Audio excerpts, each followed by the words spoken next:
C'est ce qui a le plus fait parler après la victoire du Paris Saint-Germain face au RC Lens. Alors que les 100 et or, en infériorité numérique pendant 70 minutes, se sont inclinés sur la pelouse du Parc des Princes 3-1 lors du choc au sommet de la 31e journée de Ligue 1 qui opposait les deux premiers du classement, Presnel Kimpembe qui n'a pas joué en raison d'une rupture du tendon d'Achille et qui est absent jusqu'à la fin de la saison, s'est permis de chambrer les Lensois à la fin du match. En entonnant le traditionnel chant de la victoire des 100 et or, on les a chicotés. Mais si l'entraîneur lensois Franck Hayes, qui avait lancé le chicoté lors du match aller et la victoire du RC Lens face au PSG, s'est amusé du chambrage du défenseur central parisien et ne trouvait pas ça trop déplacé, disant que c'était de bonne guerre, d'autres du côté du RC Lens n'ont pas du tout apprécié ce chambrage de l'international français.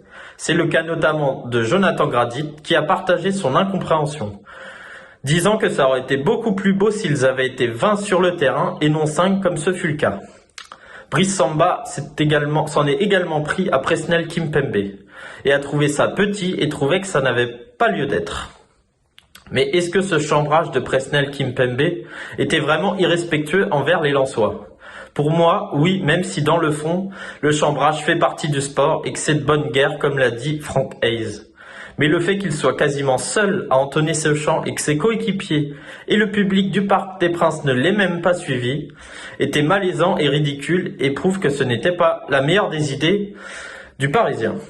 Surtout que juste là, avant cela, Presnel Kimpembe faisait copain-copain au moment de saluer les 100 et or après le match.